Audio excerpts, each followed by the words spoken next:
ठीक।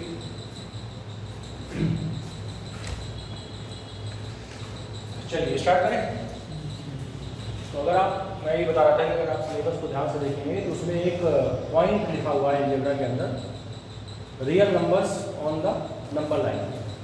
Real number number line पे कहाँ पे होते हैं, कितने होते हैं, इनके बारे में थोड़ा जानकारी है। जैसे कि मैंने कल भी बताया था कि अलजेब्रा को अगर समझना है तो थोड़ा सा नंबर सिस्टम का भी अंदाजा आपको होना चाहिए, वरना अलजेब्रा समझ में नहीं आती है। तो वही समझाने के लिए नंबर सीरीज, नंबर लाइन में आपको रियल नंबर्स बताए गए थे और वो कितने थे, इनफाइनाइट माइनस इनफाइनाइट, बीच में जीरो आएगा, इधर 1 2 3 और लास्ट में क्या आएगा प्लस इनफाइनाइट, और इधर क्या आएगा -1 -2 -3, और लास्ट में क्या आएगा माइनस, ऐसा था। अच्छा, अब इसमें मैंने आपको ये बता दिया था कि देखो इसमें दो तरह के नंबर्स हैं, इसके बीच में बहुत सारे ऐसे नंबर होंगे जो कि पॉइंट में होंगे, जैसे 2.5, यहाँ पे 1.2। तो जितने भी पॉइंट वाले नंबर हैं वो कहलाते हैं डेसिमल्स, मतलब दशमलव, या कह सकते हैं आप उनको फ्रैक्शन या भिन्न, एक ही बात है। तो इसमें दो तरह के नंबर्स आ रहे हैं। पहला डेसिमल्स, पहला कौन सा, डेसिमल्स मतलब दशमलव, या इसी को बोल सकते हैं फ्रैक्शन। फ्रैक्शन क्यों बोल रहे हैं इनको, फ्रैक्शंस क्यों बोल रहे हैं, क्योंकि ये भिन्न है। जैसे मान लो 1.5 लिखा तो दशमलव में लिखा होगा, लेकिन आप बताइए मैं 1.5 में से पॉइंट हटाऊंगा तो नीचे क्या आएगा, 10, 5 से काटूंगा तो क्या आएगा 3/2। तो ये तो 3/2 आ गया है, क्या ये भिन्न है, फ्रैक्शन है। तो फ्रैक्शन किससे बना, पॉइंट से, मतलब दशमलव से, तो दशमलव को ये फ्रैक्शन कह सकते हैं, है ना। अच्छा, अगर मैं थोड़ा सा फ्रैक्शन के बारे में आपको बताऊं तो फ्रैक्शन वैसे होते बहुत तरह के हैं, लेकिन आपके जो काम के हैं वो दो तरह के हैं। फ्रैक्शन की अगर हम थोड़ा सा बात कर लें, फ्रैक्शन की अगर हम बात कर लें, कई बार टॉपिक से हट कर भी हम लोग चर्चा करेंगे, है ना। जिस चीज़ को पढ़ रहे हैं उससे थोड़ा अगल बगल कभी कवर करते चलेंगे। हाई स्कूल इंटर की पढ़ाई ऐसे चलती है, कैसे चलती है, सीधा। और कंपटीशन की पता कैसे चलती है, बताओ ऐसे कैसे चलती है। हाँ, ट्रैक दिखाया जाए उसका ऐसे,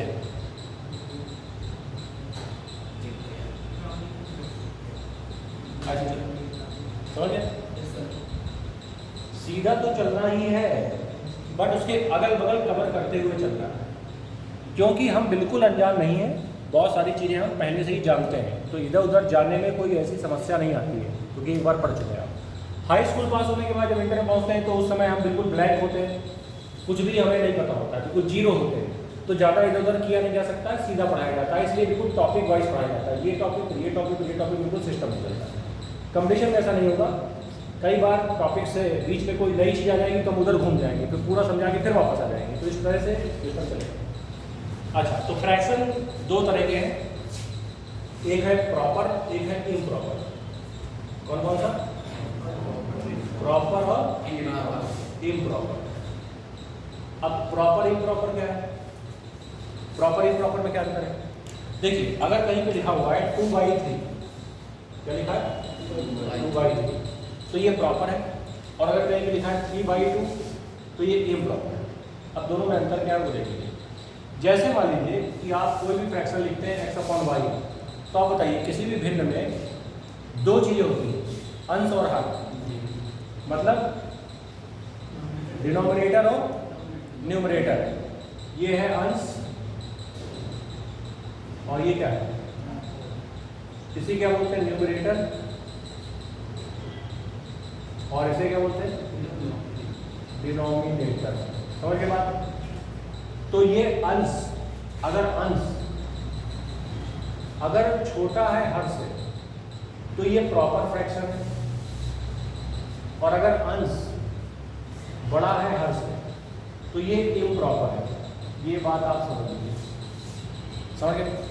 तो आप मुझे बताइए 2/3 में 2 छोटा है 3 बड़ा है, तो 2 छोटा है तो 2 अंश है, और अंश छोटा है हर से तो क्या होगा प्रॉपर, और अगर अंश बड़ा है हर से तो क्या हो जाएगा इम्प्रॉपर। ठीक।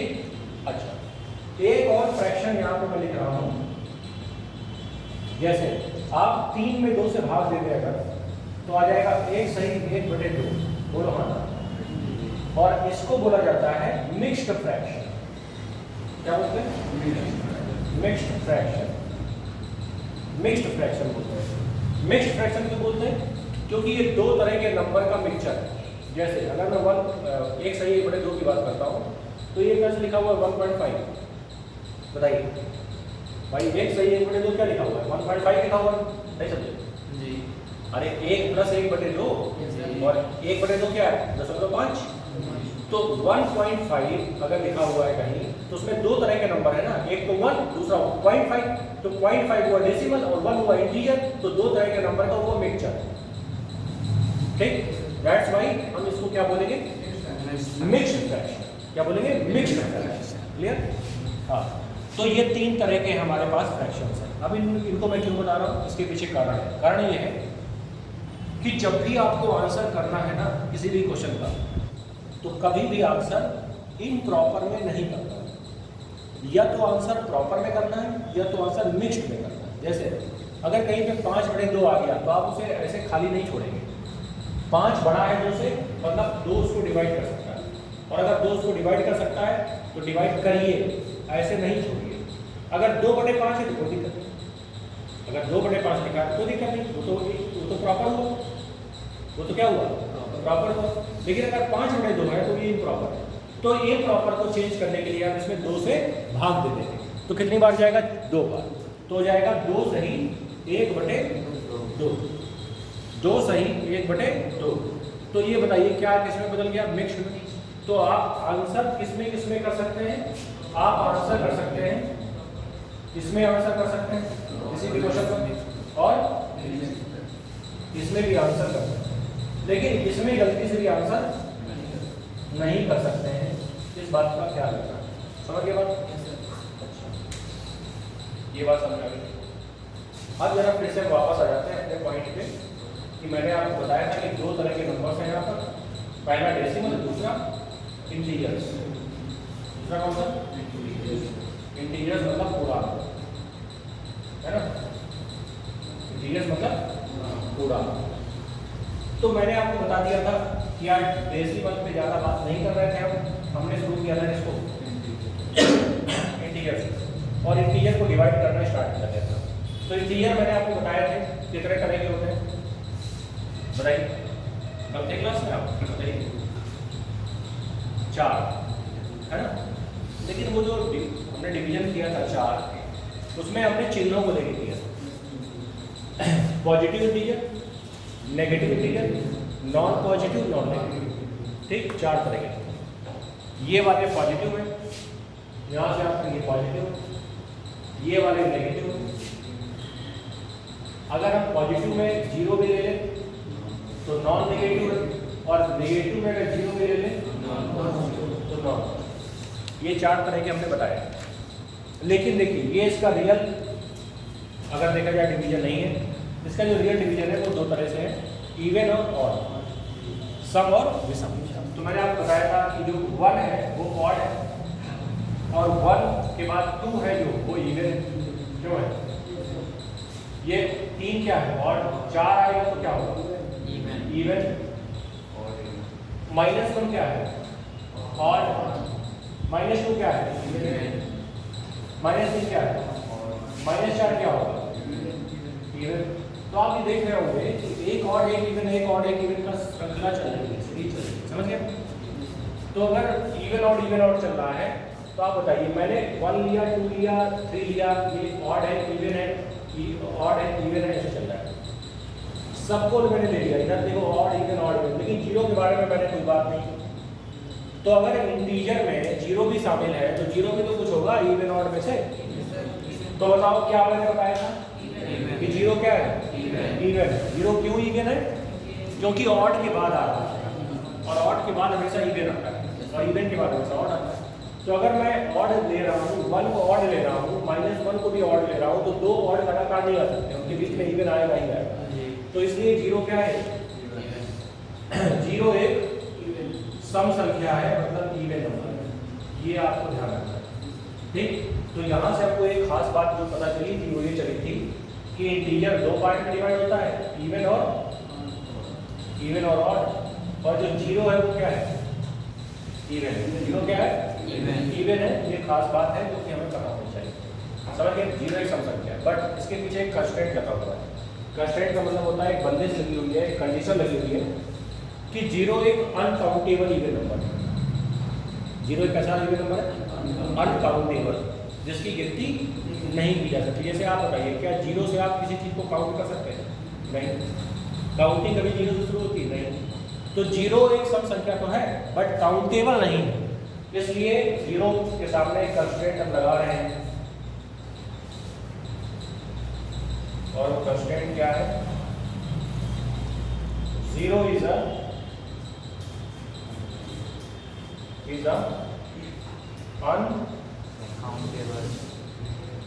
Uncountable even.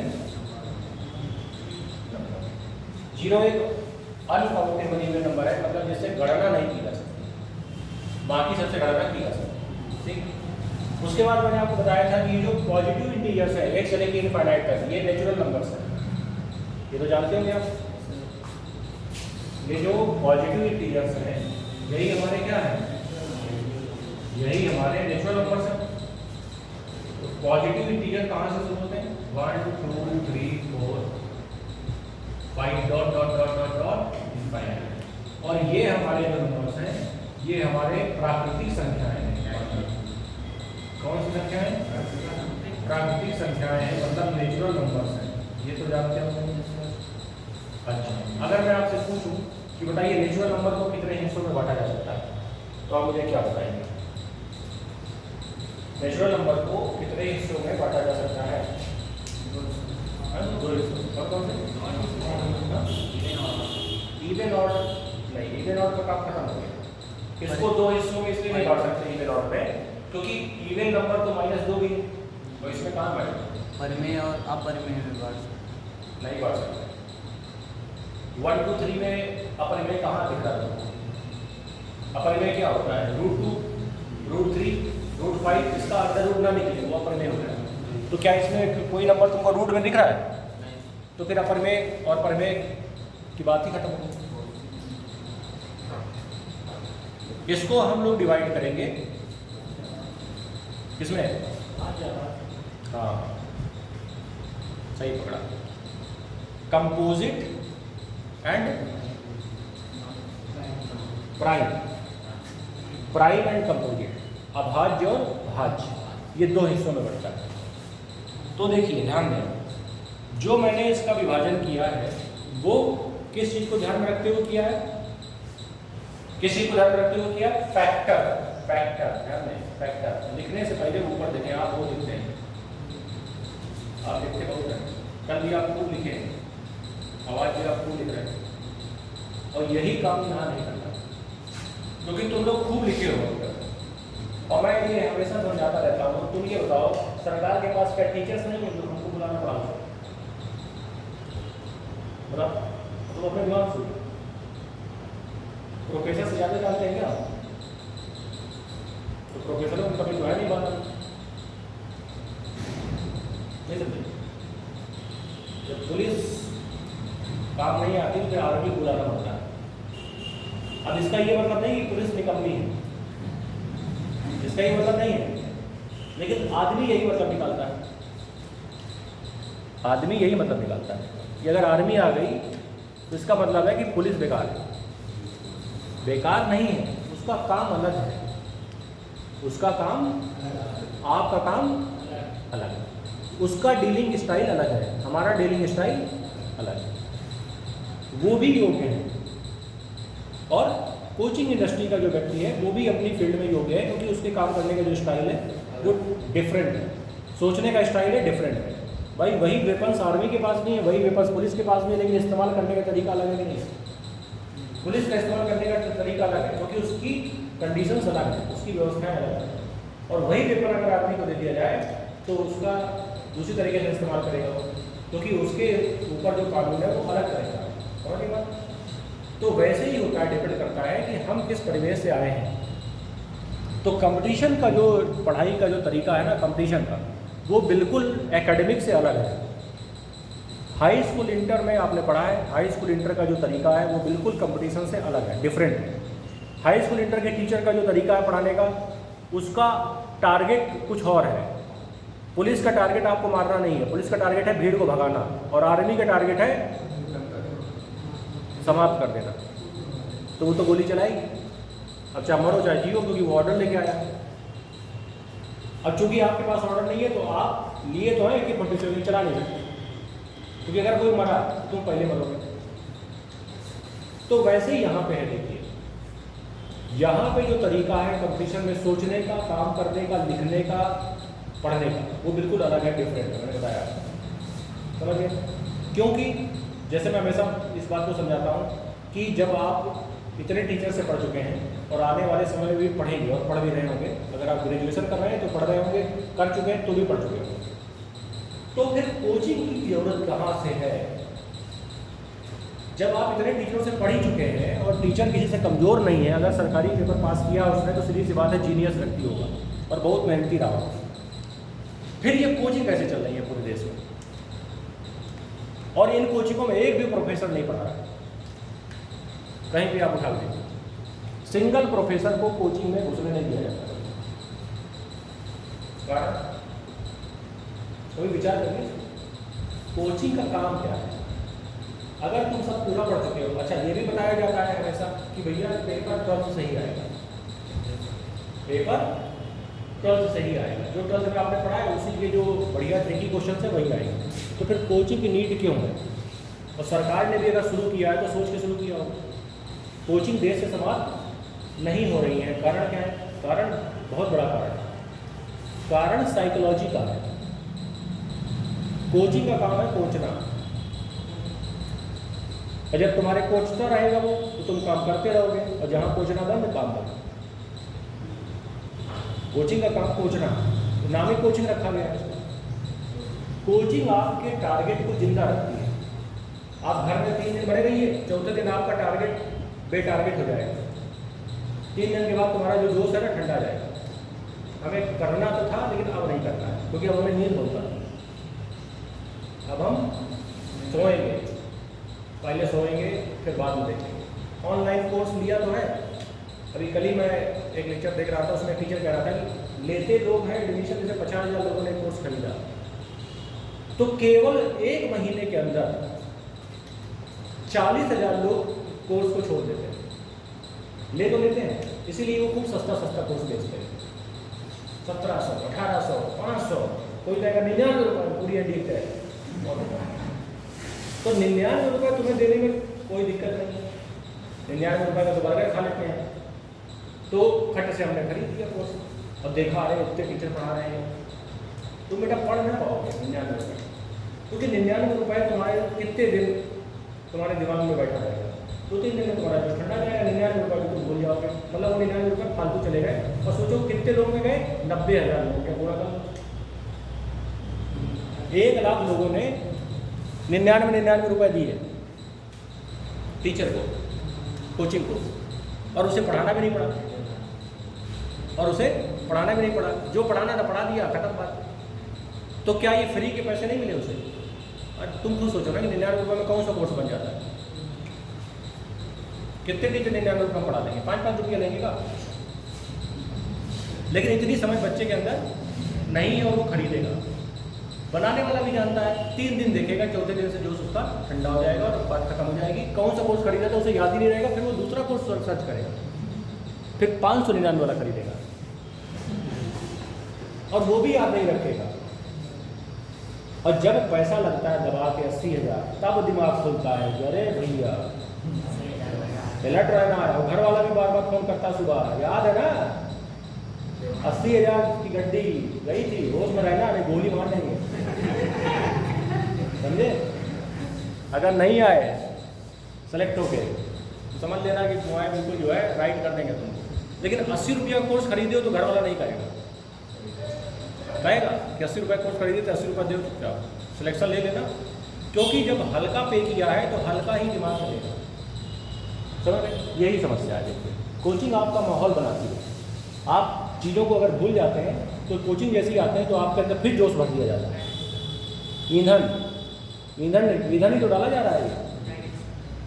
जैसे हमने तुमको ब्रेन वॉश कर दिया, अब तुम आज शाम तक तो ज़रूर ब्रेन वॉश रहोगे, और जैसे रात में सोए और अगले दिन जहाँ फिर आगे कोचिंग फिर ब्रेन वॉश कर दिया दूसरे टीचर, तो पूरे साल ब्रेन वॉश बना रहेगा और तुम काम करते रहोगे। तुम काम करते रहोगे और काम करते रहोगे तो काम होता रहेगा, और जब काम होगा तो रिजल्ट आएगा। इसीलिए ये सब चीज़ें चलाई जाती हैं। और कोचिंग्स में टीचर्स नहीं होते हैं, पहली बात। कोचिंग्स में ट्रेनर्स होते हैं। एक होता है हॉकी की थ्योरी पढ़ाने वाला और एक होता है हॉकी को खिलाने वाला, दोनों अलग होते हैं। खिलाने वाला और थ्योरी पढ़ाने वाला, स्पोर्ट टीचर जो स्कूल में होता है वो आपको थ्योरी पढ़ाता है, हॉकी इतनी लंबी होनी चाहिए, इतने सेंटीमीटर का ग्राउंड होना चाहिए, गेंद का भार इतना होता है, ऐसे क्वेश्चन आते हैं। लेकिन ये सोचो तुम अपने दिमाग से कि जब तुम हॉकी तुम्हारे हाथ में थमा दी जाएगी तो ये क्वेश्चन काम आएंगे तुम्हारे।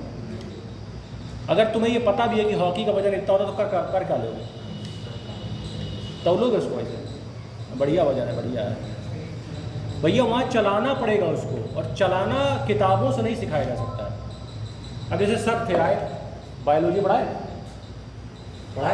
बहुत विद्वान आदमी, बेहतरीन आदमी, ठीक है, बहुत ही जीनियस व्यक्ति है। बांदा के अंदर सर का मतलब एक अलग ही स्तर है, और गवर्नमेंट टीचर भी हो गए, तो अपने आप में बहुत ही ज़्यादा योग्य और टैलेंटेड है। लेकिन अगर मैं ये कह दूँ कि मेरा हाथ टूट गया, ऑपरेशन कर दो, तो कर देंगे? बताओ, कर देंगे? उसके लिए कौन चाहिए?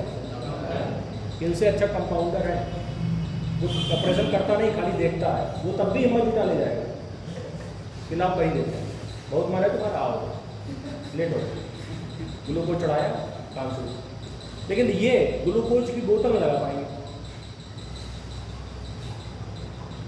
समझ आया ना? पहले समझ जाइए कि मैं क्या बोल रहा हूँ। बहुत पापड़ बेले हमने इस फील्ड में, समझे, घाट घाट का पानी पिए है, घूम रहे हैं, ठीक है। जो बोलते हैं बहुत सटीक बोलते हैं, अगर तुम लिख लोगे तो किताब दिख जाएगी, समझे। कंपटीशन की फील्ड में हमने एक से बढ़ के एक जगह पढ़ाया है और एक से बढ़ के एक स्टूडेंट को पढ़ाया है, और बहुत जड़ तक हमने इसको समझा है। यही अंतर है प्रोफेसर और कोचिंग के टीचर में, कि कोचिंग का टीचर है डॉक्टर, तुम्हारा घाव सिलने की क्षमता रखता है, लेकिन प्रोफेसर घाव देख के भागेगा चिल्ला के। हाँ, उसे पता है कि हड्डियाँ कितनी होती, लेकिन जोड़ नहीं पाएगा। यही अंतर है। आपने जो आज तक सीखा है वो केवल सीखा है, अप्लाई नहीं कर पाएगा। अप्लाई करना और सीखना दोनों का अंतर है। मैं कितना भी समझा दूँ आपको, देखो गाड़ी ऐसे चलती है, ऐसे ऐसे गियर पड़ता है, ठीक है, देखते जाना बेटा तुम, और मैं लिख के दे दूँगा तुमको, 2 गियर होते हैं, 1 2 ABC करके लोग सिखाते हैं ना, एक्सीलेटर, ब्रेक, क्लच, और फिर ऐसे इसको दबाना, क्लच दबाना, फिर गियर डालना, फिर एक्सीलेटर दबाना, ऐसे लिख के मैं एक पन्ने में तुमको दे दूँ, और मैं कहूँ कि चलाओ गाड़ी जरा, कल लिख के दिए थे ना, याद कर लो, तो क्या चला लोगे? चला लोगे? जब तुमको चलवाया जाएगा तभी चलाओगे बेटा। यही अंतर है। आपने अभी तक पढ़ा है, सीखा है, इंटर पढ़ लिया, सब कुछ, लेकिन वो जो चीज़ें हैं ना, उनको खेलना, अभी उनको घुमाना नहीं आ रहा है। जब उनको घुमाना सीखेंगे तब कंपटीशन निकलता है। और ये घुमाने वाला जो प्रोसेस है, ये घुमाने वाला ये व्यक्ति आपको बताता है। इसीलिए हम लोगों की यहाँ पे एंट्री हुई है, अगर देखा जाए उस हिसाब से। इसीलिए मैं एकेडमिक वाले सब्जेक्ट्स कभी नहीं पढ़ाता हूँ। हाई स्कूल इंटर पढ़ा सकता हूँ मैं, लेकिन मैं कभी नहीं पढ़ाता हूँ, क्योंकि हमारा जो स्टाइल है पढ़ाने का वो हाई स्कूल इंटर से मैच नहीं करेगा, और बच्चा परेशान हो जाएगा। कंपटीशन का बच्चा खुश हो जाएगा, क्योंकि उसे अलग दिखेगा, सब पिक्चर अलग दिखेगी। ये अंतर है। आप इसका महत्व समझ लीजिए, महत्व समझ लीजिए क्या है डिफरेंस, मेजर डिफरेंस होगा। मुझे लगता है कि आपको थोड़ा क्लियर हुआ होगा कि हर चीज़ की अपनी वैल्यू है। हाई स्कूल की अपनी वैल्यू थी, इंटर की अपनी वैल्यू, हाई स्कूल के टीचर की अपनी वैल्यू है, इंटर के टीचर की अपनी वैल्यू है, लेकिन कंपटीशन के टीचर की अपनी वैल्यू है। कोई किसी को रिप्लेस या ख़त्म नहीं कर सकता। इस चीज़ का ध्यान रखना।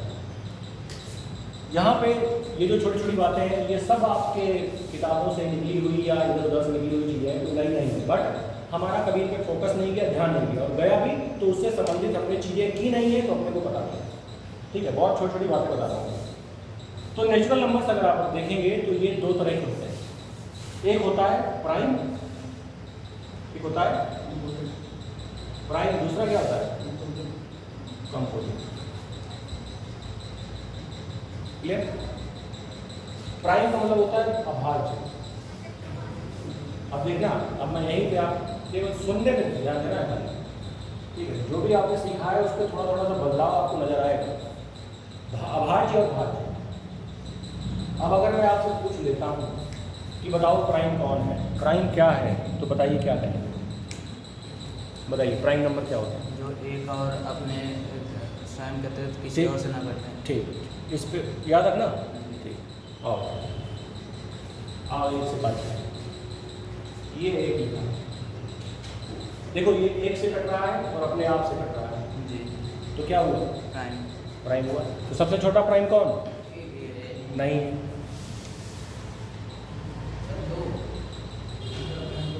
समझ ना, जो बोले वही कर रहे हैं।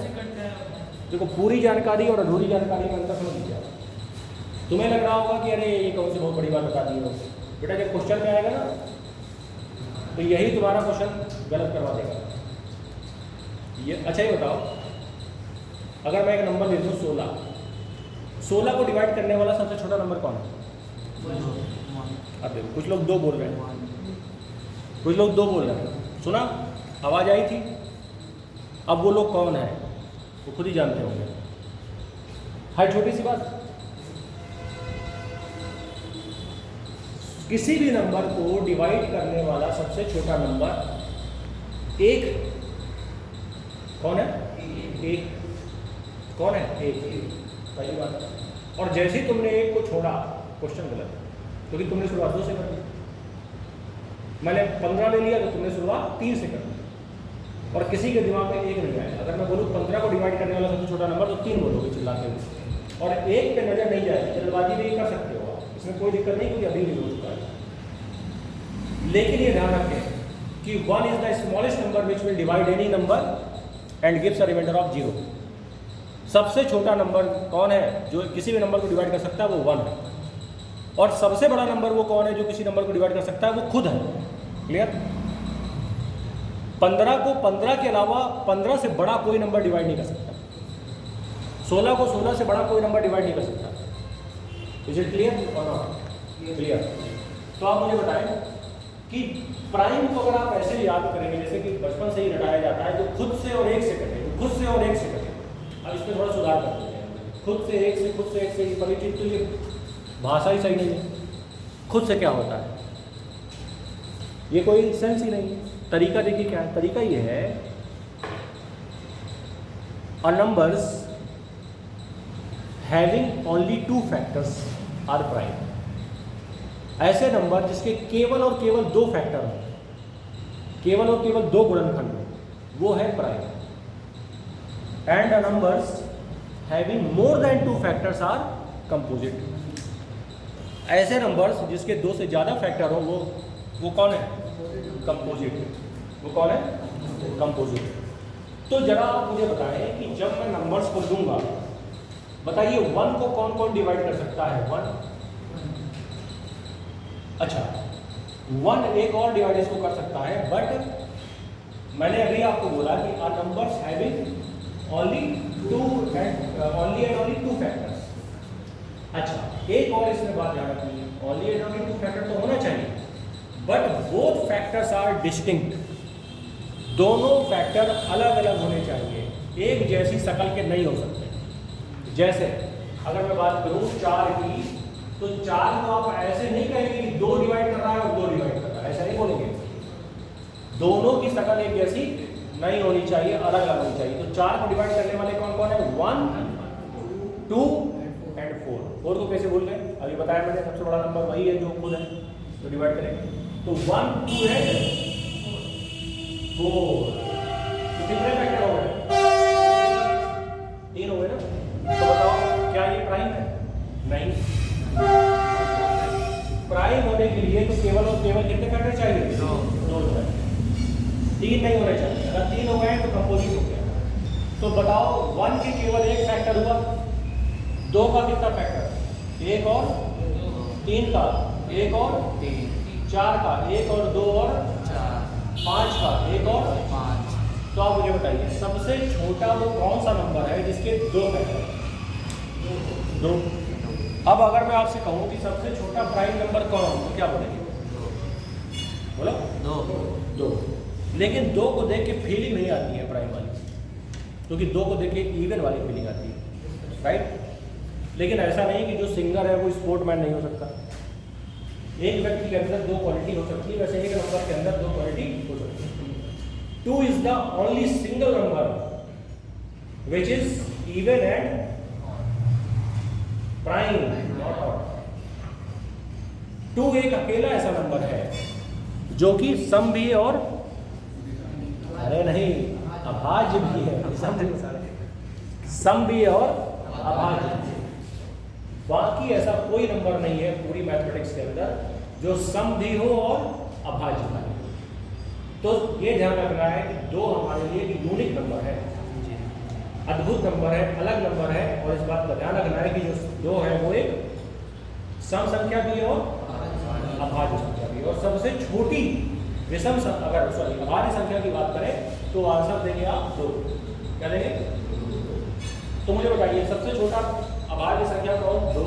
फिर उसके बाद 3, फिर उसके बाद 5, फिर 7, फिर 9, 9 नहीं 11, ऐसे ही आगे चलेगा, 13, 17, 19 ऐसे आएगा। अगर मैं कहूँ सबसे छोटा कंपोजिट बताइए, तो सबसे छोटा कंपोजिट कौन, जिसके 2 से ज़्यादा फैक्टर है वो कंपोजिट।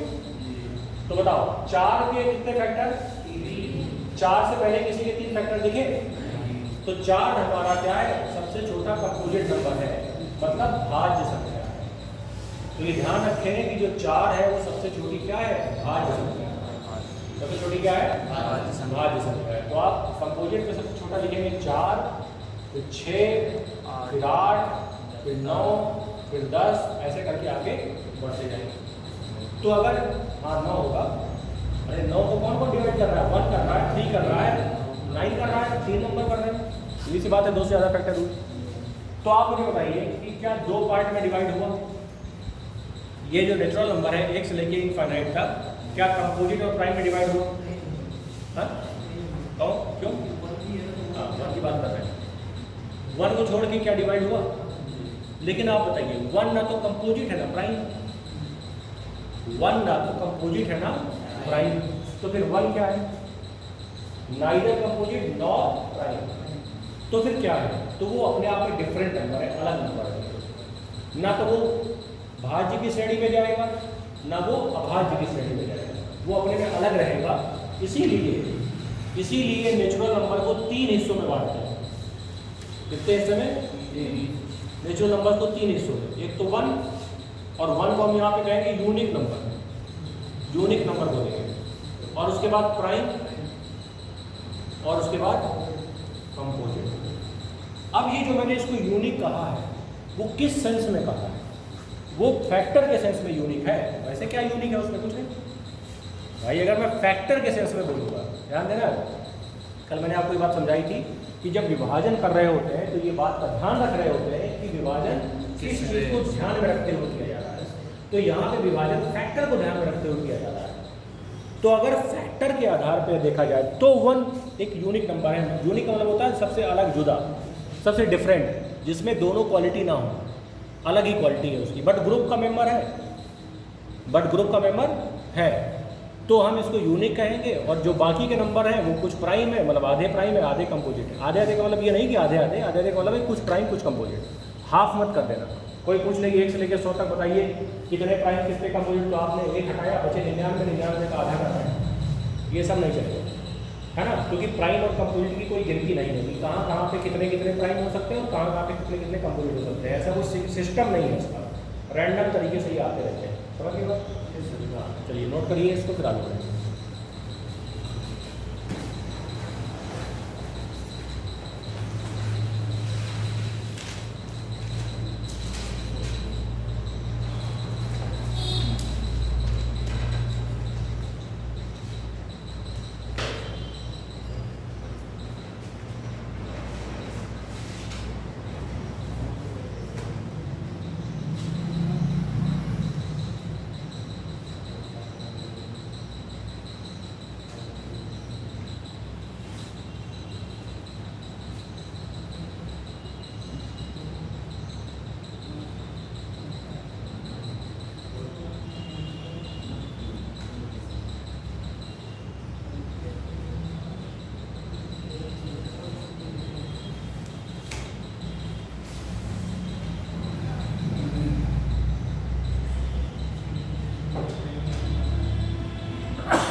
हो गया। डिवीजन नंबर का हमने सीखा अभी तक। अगर मैं आपसे पूछूं कि 1 से लेकर 50 तक कितने प्राइम नंबर्स हैं तो बताइए कितने होंगे? 1 से 50 के बीच में how many numbers, how many prime numbers बताइए। काउंट करके बताएं, ऐसे नहीं बता पाएंगे, काउंट करना पड़ेगा क्योंकि प्राइम नंबर का कोई सिस्टम नहीं होता। सम और विषम का सिस्टम है। अगर मैं बोलूं कि 1 से लेके 50 तक कितने सम कितने विषम, तो आप बोलेंगे आधे सम आधे विषम, क्योंकि सम विषम सम विषम सम विषम ऐसे चलता है। तो आधे सम आधे विषम 25-25 है। 1 से लेके 100 तक सम विषम पूछे यार 50-50 है। लेकिन 1 से लेके 100 तक अगर मैं प्राइम और कंपोजिट पूछ लूँ तो आप आधा आधा नहीं कर देंगे, 50-50 नहीं बताएंगे, क्योंकि इनका कोई फिक्स सिस्टम नहीं है। बताइए 14 गलत है, एक नंबर छूट गया है। बताओ कौन सा छूटा है, चेक करो। 1 से लेके 50 तक जो प्राइम होते हैं वो होते हैं पूरे 15। कितने होते हैं? 15। और अगर 50 से 100 के बीच में देखे जाए तो कितने होते हैं?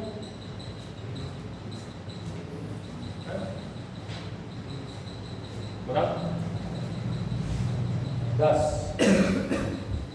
अब ये भी आप अंदाजा नहीं लगाएंगे कि 1 से लेके 50 तक 15, तो 50 से लेके 100 तक भी 15, तो टोटल हो गए 30। ये भी कोई सिस्टमैटिक तरीका नहीं है, क्योंकि प्राइम का कोई सिस्टम नहीं। प्राइम कितने आएंगे, कहाँ पर आएंगे, ये कोई नहीं जानता, है ना। इनका अपने को पता जो है, एड्रेस नहीं पता है कि ये कहाँ मिलते हैं। तो चलिए इस पे जरा बात कर लेते हैं।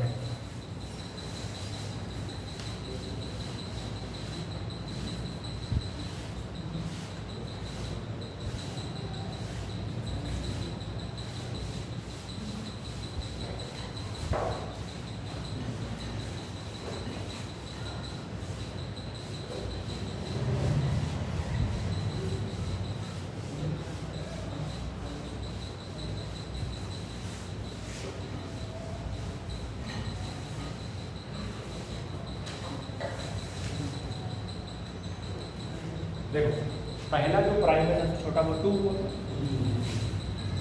2 के बाद 3 के बाद 5 के बाद 7 के बाद 11 13 17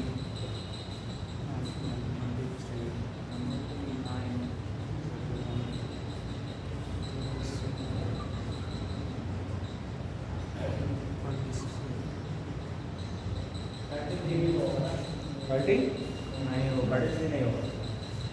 3 से कट जाएगा, 11 से कट जाएगा और 1 से कट जाएगा, फैक्टर होगा 3। बट अपने को तो केवल 2 फैक्टर चाहिए। अगर प्राइम रखना है तो 2 से ज़्यादा फैक्टर नहीं होने चाहिए। और वो दोनों फैक्टर कौन कौन से होंगे? एक तो 1 होगा और एक वो नंबर खुद होगा, इसीलिए आप उसको बोल रहे थे कि खुद से और 1 से डिवाइड हो। बट सही तरीका बोलने का ये है कि जिसके केवल और केवल 2 फैक्टर वो प्राइम है। तो बताओ काउंट करो कितने हुए? 1 2 3 4 5 6 7 8 9 10 11 12 13 14 15। तो ये अगर देखा जाए ये कहाँ से कहाँ तक है? 50 से 150 1 से लेके 50 तक टोटल प्राइम कितना? 15। और वही अगर मैं 50 से 100 की बात करूँ तो देखिए बार बार गिनने की जरूरत नहीं है, आप इसको दिमाग में रखिए 10। और अगर पूछ लिया जाए 1 से लेकर 100 तक तो टोटल कितने हो गए? 25 हो गए। 25 प्राइम। क्लियर? तो ये ध्यान रखना है आपको कि कहाँ से कहाँ तक की बात करना है। कई बार इसमें पूछा जाता है, अगर मैं बोलूँ 1 से लेकर 200 के बीच में प्राइम निकालना तो कितना होगा? अब देखो ये रटने वाली बात है भाई, निकाल के तो देखेंगे कि देखोगे, क्योंकि देखोगे इसलिए नहीं क्योंकि कब तक आप ढूंढते रहेंगे प्राइम नंबर्स। तो आपको ये दिमाग में रखना है डायरेक्ट, ठीक है।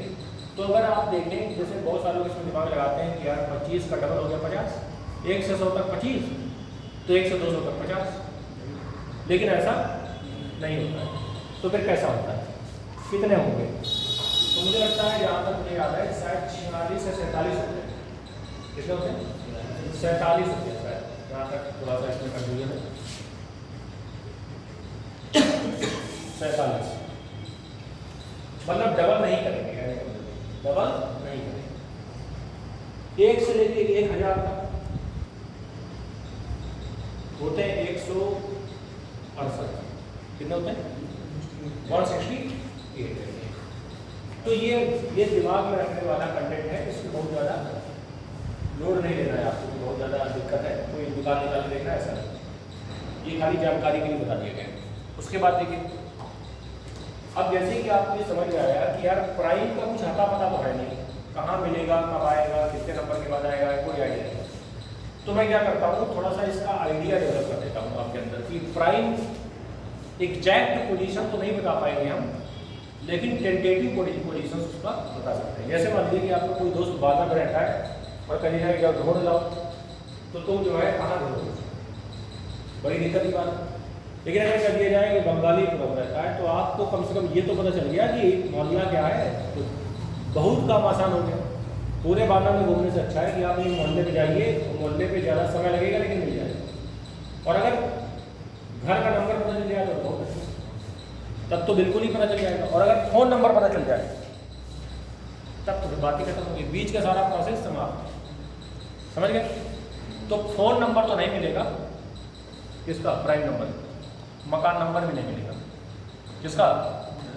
हाँ, मोहल्ला जरूर बता देंगे, इतना क्लियर जरूर कर देंगे कि मोहल्ला कहाँ है, मतलब ये कहाँ पाई जाएंगे, इनके पड़ोसी कौन होंगे, ये बता दिया। चलिए देखो, अब इसको समझने के लिए एक नंबर लाइन में लिख रहा हूँ, यहाँ पे ड्रॉ कर रहा हूँ, उसको देखिए। ये नंबर लाइन में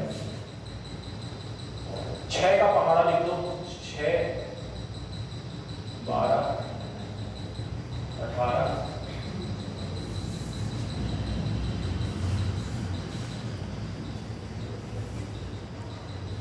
ठीक है, 6, 12, 18, 24, 30, 36 ऐसे होता है। और होता है आगे 42 भी होता है। और आगे जा सकते हैं, कोई दिक्कत नहीं, और आगे जा सकते हैं, कोई दिक्कत नहीं है। अब देखिए एक काम करिए, आप मुझे बताइए 6 से जस्ट पीछे कौन आता है? 5। 6 से पीछे 5, 6 के आगे 7, 12 से पीछे 11, 12 से आगे 13, 18 से पीछे 17, 18 से आगे 19, इसके पीछे 23, इसके आगे 25, इसके पीछे 29, इसके आगे 31, इसके आगे 35, इसके आगे 37, इसके पीछे 41, इसके आगे 43। हो गया? इस तरह से चलेगा। अब एक खास बात देखिए, इसमें क्या है, प्राइम नंबर की शुरुआत 2 से हुई थी, 2 और 3 को अगर छोड़ दिया जाए, केवल 2 और 3 को छोड़ दिया जाए, तो आप देखिए सारे प्राइम नंबर्स हमारे सामने आ गए।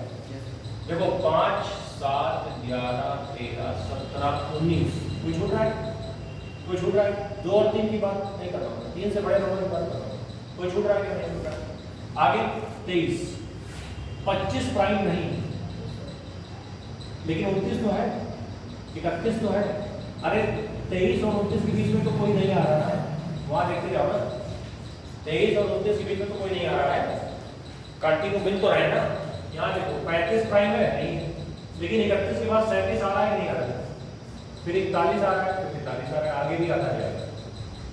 अब कहने का मतलब ये हुआ कि यार ये जो प्राइम नंबर्स हैं ये हमेशा कहाँ पाए जाते हैं? हमेशा ऐसे नंबर के अगल बगल पाए जाते हैं जो नंबर 6 से डिवाइड होता हो। समझ जाइए बात। जैसे नंबर 6 है तो 6 तो 6 से डिवाइड होता है ना, तो 6 के आगे पीछे मिल सकता है, मिल क्या सकता है ही। फिर 12 आएगा, 12 6 से कटता है, 12 से देखो पीछे 11 है, आगे 13 है, प्राइम नंबर मिला। मतलब 6 के पहाड़े के अगल बगल ये आपको मिलेंगे हमेशा। अच्छा ठीक है, आपके घर का, आपके दोस्त का जो घर है वो मोहल्ला पता चल गया है, इसका ये मतलब थोड़ा ना कि पूरे मोहल्ले में तुम्हारा दोस्त ही रहता है, और भी तो लोग मिलेंगे। तो वही जो लोग हैं बीच बीच में ये जो आ जा रहे हैं 35, 25, ये लोग भी हैं, बट हमें इनसे मतलब नहीं। हमारी जो टीम है वो अपनी जगह में मौजूद है, मतलब हमारे टीम का कोई भी सदस्य उस मोहल्ले को छोड़ के दूसरे मोहल्ले में नहीं जाता लेकिन किसी को मना भी नहीं कर रहा है कि तुम भी आ सकते हो, हम नहीं दूसरी जगह जाएंगे। डॉक्टर सारे एक ही मोहल्ले में रह रहे हैं, लेकिन ऐसा नहीं कि उस मोहल्ले में कोई इंजीनियर नहीं आ सकता है, आ सकता है, बट डॉक्टर नहीं जाएगा। मतलब डॉक्टर को ढूंढना है तो सेम मोहल्ला है, एक ही मोहल्ला, वहीं जाइए मिल जाएंगे सारे। वैसे ही यहाँ पे हो रहा है। अब इसी चीज़ को मैं गणित के रूप में आपको समझा देता हूँ। अगर मैं एक स्टेटमेंट बोलूँ आपसे कि ऑल प्राइम नंबर्स, अच्छा इसके बारे में पहले थोड़ा सा ये चीज़ जान लो तभी आपको समझ में आएगा। ये जरा देखो, इसको अगर मैं लिखूँ 6 गुणे 1 माइनस 1 तो 5 आएगा, और 6 गुणे 1 प्लस 1 करूँगा तो 7 आएगा, बरोबर। यहाँ 6 गुणे 2 माइनस 1 करूँगा तो 11 आएगा, और 6 गुणे 2 प्लस 1 करूँगा तो 13 आएगा। देखिए आइए, यहाँ पे 6 गुणे 3 माइनस 1 करूँगा तो 17 आएगा, प्लस 1 करूँगा तो 19 आएगा। तो आप बताइए, ऐसे ही करते करते जब मैं लास्ट में पहुंचूंगा कहीं पे, तो क्या 6 गुणे n प्लस माइनस 1 नहीं बनेगा? तो हमें एक बात पता चल गई कि देखो जो भी नंबर्स इस फॉर्मेट को फॉलो कर रहे हैं वो प्राइम है, लेकिन अगर कोई नंबर इस फॉर्मेट को फॉलो कर रहा है, जैसे मान लीजिए कोई भी प्राइम नंबर है तो वो इस फॉर्मेट को फॉलो करेगा ही करेगा, लेकिन अगर कोई नंबर इस फॉर्मेट को फॉलो कर रहा है तो वो प्राइम हो भी सकता है और नहीं भी हो सकता है। इस बात को थोड़ा जल्दी लोग नहीं समझ पाते हैं कई बार, तो इस बार मैं इसको थोड़ा सा अच्छे से और समझा देता हूँ। अगर मैं कहूँ कि all numbers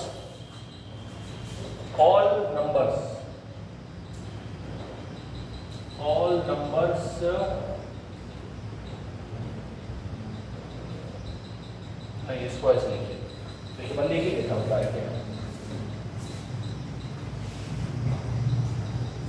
all numbers are in the form of 6 and plus minus 1 may or may not be prime,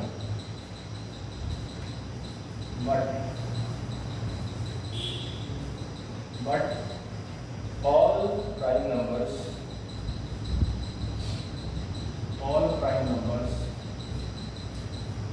greater than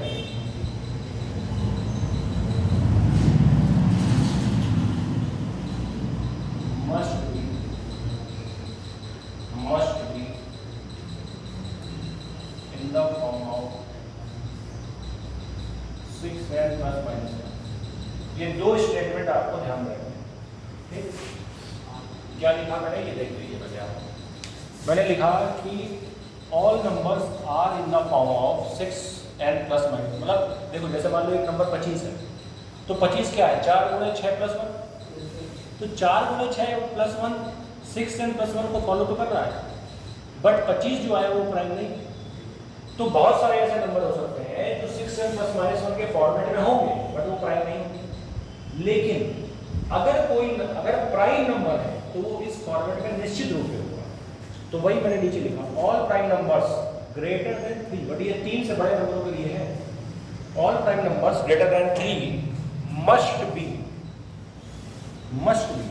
in the form of 6 and plus minus, मतलब कि ये वन वे है, जा सकते हैं, आ नहीं सकते। समझ गए? ये बात समझ आई? इसको जरा नोट करिए, आगे बढ़िए।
नंबर्स कहाँ मिलेंगे? जहाँ पर ऐसा नंबर होगा जो 6 से कटेगा, वहीं आसपास एक कम या एक ज़्यादा में आपको प्राइम नजर आएंगे। मतलब 6 के पहाड़े के इर्द गिर्द ये आपको मिलेंगे, वो भी एक कम या एक ज़्यादा में, 2 3 घटावना वगैरह। क्लियर? तो ये जो इसका फॉर्मेट है ये फिक्स रहता है हमेशा, 6n ± 1। ठीक, तो इसमें हमें एग्जैक्ट तो नहीं, लेकिन एक अंदाजा लगी गया भाई प्राइम नंबर को ऐसे हवा में ढूंढने से अच्छा है कि 6 के पहाड़े के आसपास ढूंढिए आप, तो आपको मिलते चले जाएंगे सारे नंबर। ठीक है, हाँ अच्छा, ये क्वेश्चन लिखिए जरा।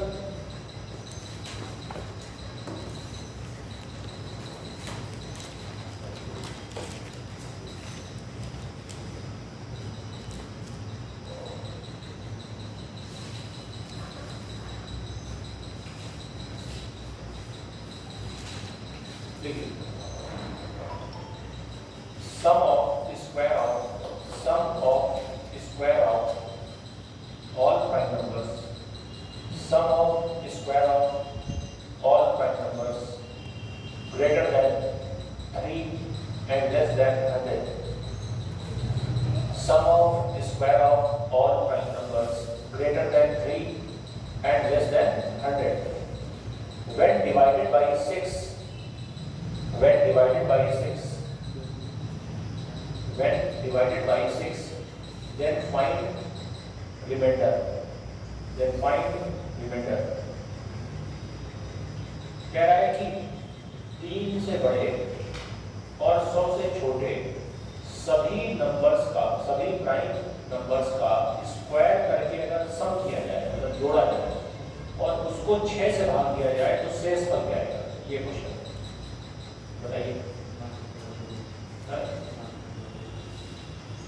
क्या लिखा?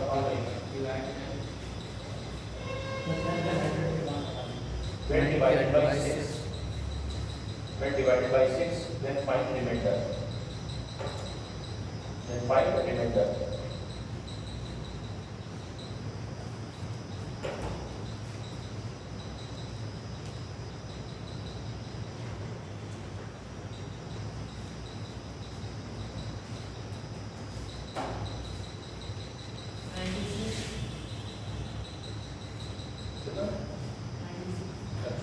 अब एक बात का जवाब दो। किसी नंबर को जब अगर आप 6 से डिवाइड कर रहे हैं तो 6 से बड़ा शेष फल आ जाएगा। सोचिए, अगर किसी भी नंबर को आप 6 से डिवाइड कर रहे हैं तो शेष फल तो 6 से छोटा है। अगर बड़ा आ रहा है तो 6 से डिवाइड करो, तब तक डिवाइड करते रहो जब तक कि 6 से छोटा ना आ जाए। समझ रहे हैं?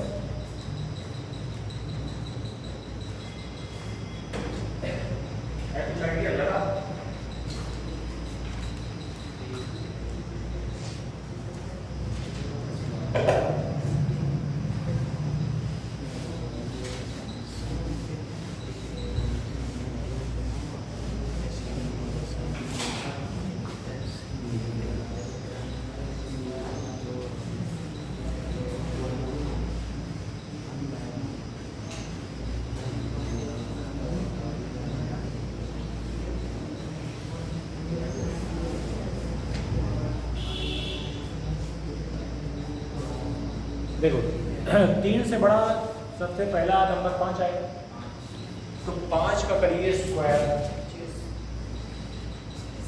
फिर 7 का स्क्वायर, फिर 11 का स्क्वायर, फिर 13 का स्क्वायर और dot dot dot dot dot. 100 से छोटा कौन सा प्राइम नंबर होता है? 97। तो 97 का स्क्वायर लास्ट में सबसे लाएगा कौन? 97 का स्क्वायर। और इन सब को एक साथ 6 से भाग देने पर शेष फल क्या आएगा, मतलब रिमाइंडर क्या आएगा, ये बताना। ठीक है, शेष फल क्या आएगा मतलब रिमाइंडर क्या आएगा ये बताना।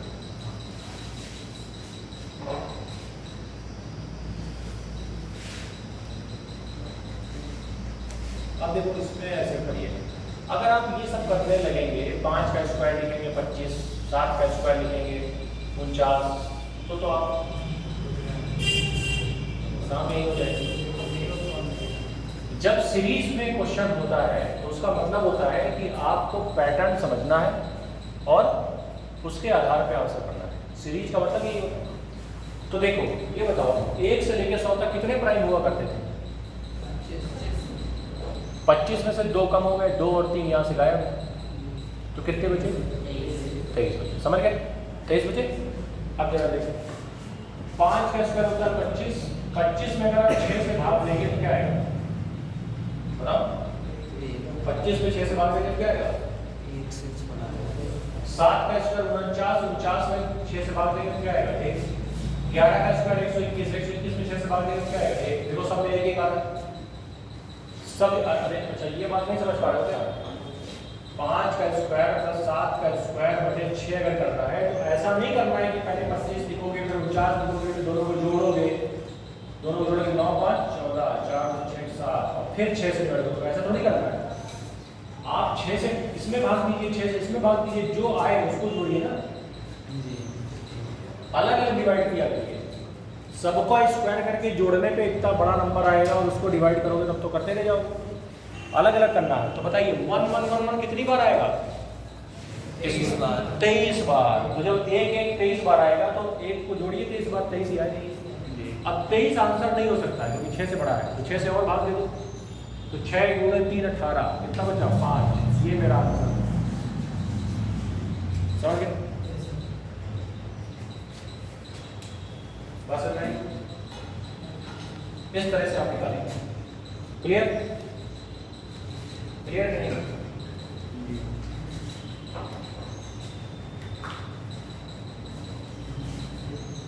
मैथ कितने लोगों की इंटर में? मैथ कितने लोगों की इंटर में थी? कितने लोग नहीं थी? कम ही लोग। आपको कितने इंटर चल रहा है? बायो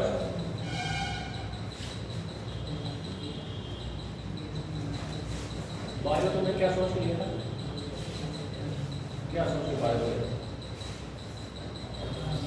खाली ये सोच लिया था कि मैथ का पढ़ना पड़ेगा तो समझता है।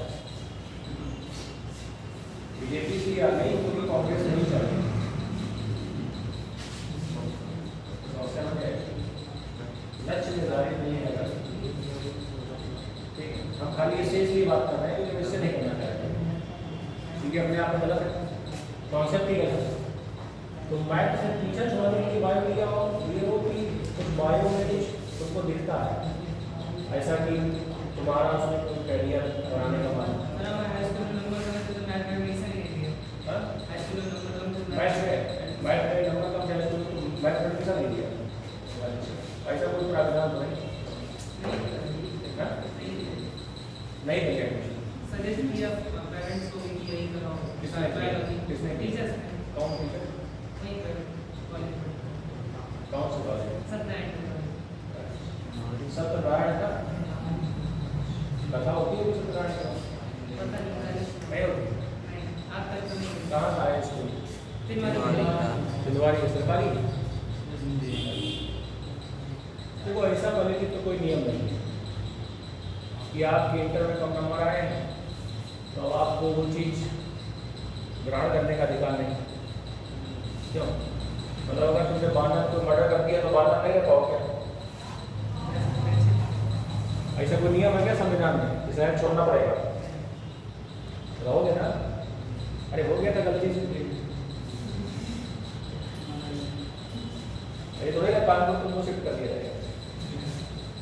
92 में क्राइम करके 92 में बंद है जेल में, वैसे तो नहीं कि अब कानपुर जेल में शिफ्ट करना पड़ेगा 92 में क्यों? अगर बाई चांस किसी सब्जेक्ट में नंबर कम आते हैं तो इसका ये अर्थ नहीं है कि अब उस सब्जेक्ट में आप कभी भी ओवरकम नहीं कर पाएंगे। ठीक है ना? और तुमने देखा ही होगा कि जो जितना बड़ा डाकू रहा है अपने समय में वो उतना बड़ा बाद में महंत बना है। और इसका सबसे बड़ा एग्जाम्पल है तुलसीदास जी। वाल्मीकि। अरे हाँ वाल्मीकि, लेकिन उनका बाद में शायद तुलसीदास नहीं, वाल्मीकि भले अंगुलीमाल नाम था। भले क्या नाम था? अंगुलीमाल। और वाल्मीकि ने क्या लिखी?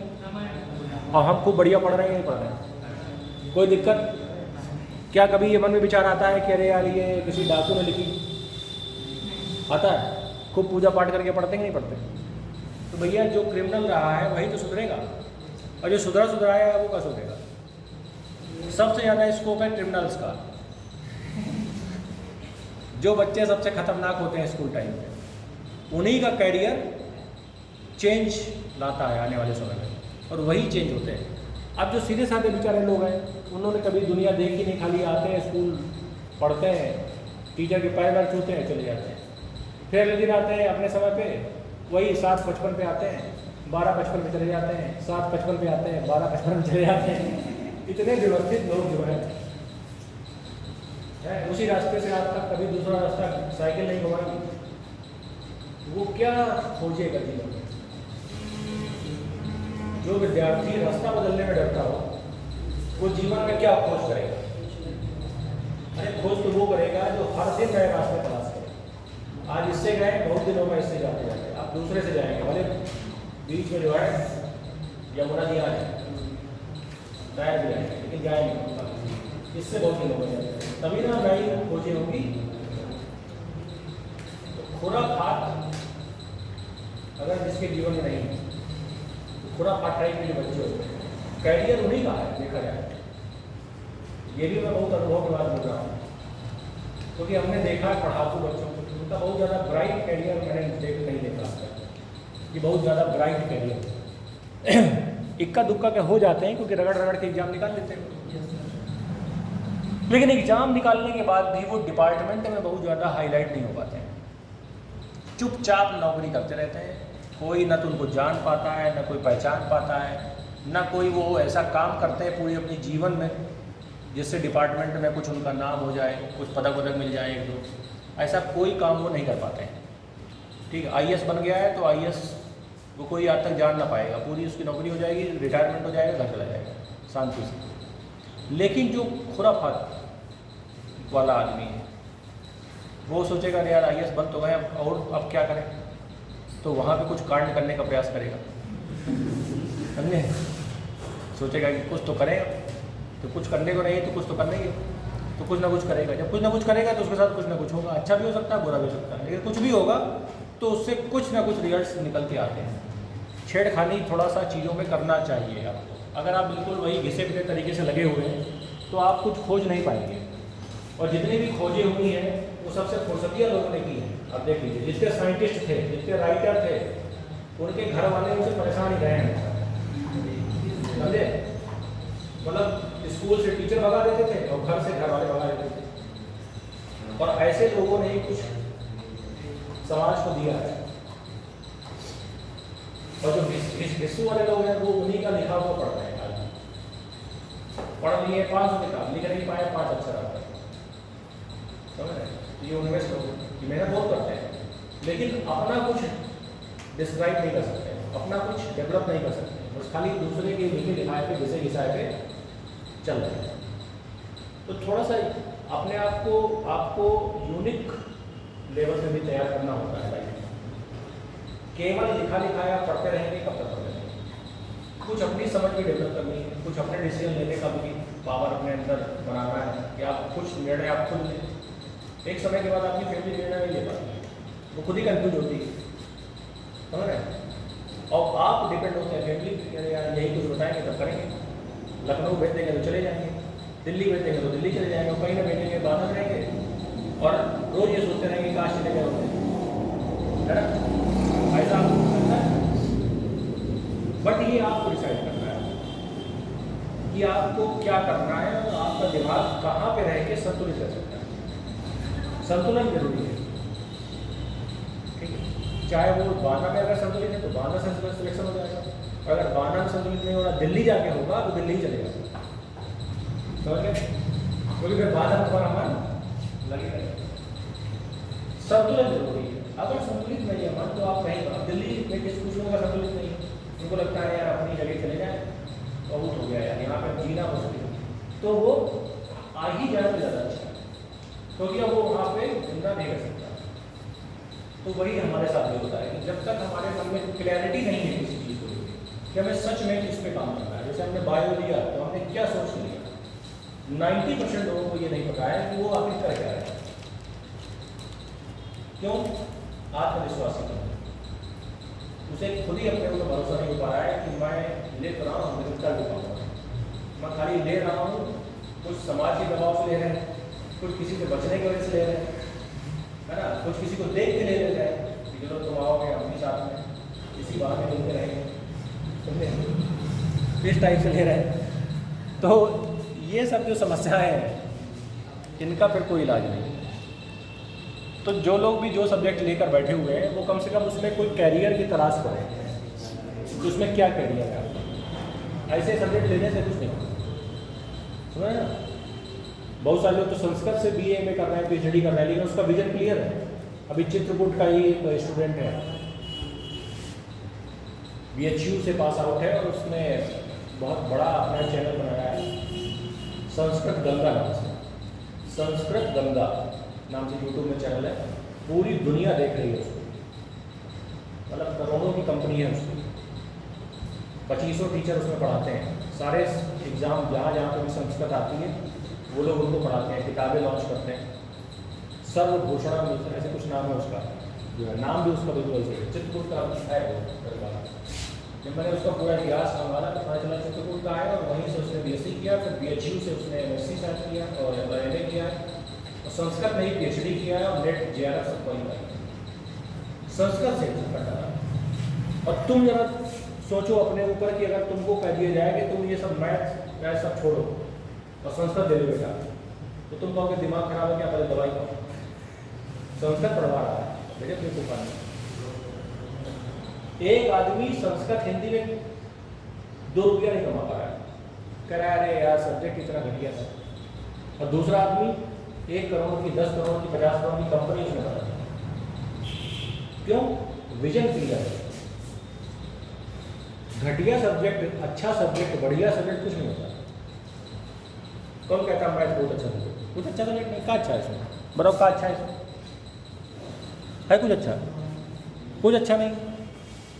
ना तो वो इसमें कोई म्यूजिक है, ना संगीत है, ना कुछ इमोशंस है, बस खाली धड़ाधड़ सॉल्व किए रहो, दिमाग और जो है पत्थर बन जाता है।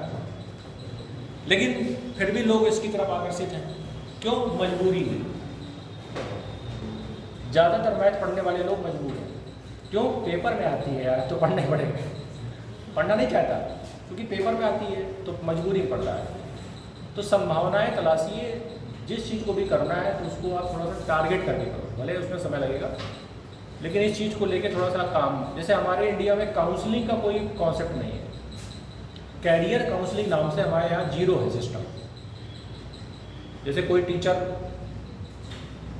एक क्लास ले ले कैरियर काउंसलिंग की तो उसको बोला जाता है कि टाइम बर्बाद कर दिया, फालतू ज़रा बकवास करता रहा, तो पढ़ा इसने, है ना। हाँ, क्योंकि उसको बच्चे को ये आज तक ये नहीं बताया गया कि कैरियर काउंसलिंग नाम की भी कोई चीज़ होती है। और मुझे लगता है कि वो सब्जेक्ट को एडॉप्ट करने से पहले बहुत ज़्यादा ज़रूरी है। एक सब्जेक्ट आप लेते हैं जब, तो आपका डायरेक्शन चेंज हो जाता है। जैसे आप बायो लेते हैं तो आपका पूरा दिशा आपका बदल गई है। मैथ ली तो दिशा बदल गई, संस्कृत ली तो दिशा बदल गई। तो दिशा बदलने से पहले थोड़ा विचार होना चाहिए कि नहीं होना चाहिए? अगर कोई डिसीजन आपकी पूरे जीवन को प्रभावित कर रहा है तो उससे पहले अगर थोड़ा उस पर विचार किया जाए और उस पर थोड़ा समझदार लोगों से बातचीत की जाए तो मुझे लगता है कि वो बहुत ज़्यादा ज़रूरी हिस्सा है हमारे लाइफ का। बट उस पर कोई बात नहीं करता है। कुछ लोग दबाव पे ले लेते हैं, कुछ लोग मजबूरी में ले लेते हैं, कुछ इस टाइप से अपना काम चला रहे हैं, है ना, इस टाइप से चल रहा है। तो थोड़ा सा जो हो गया वो तो हो ही गया, लेकिन आने वाले समय में इन सब चीज़ों को ध्यान रखिए आप, ठीक है। अभी भी समय है, अभी समय निकला नहीं है। अभी भी आपको टारगेट सेट करना है कि अब मुझे यही करना है। 75 चीज़ें करेंगे तो एक भी चीज़ हासिल नहीं होगी। एक चीज़ करेंगे तो 75 रास्ते खुल जाएंगे। उसी से एक चीज़ को लेके अपने आप को पॉपुलर करिए।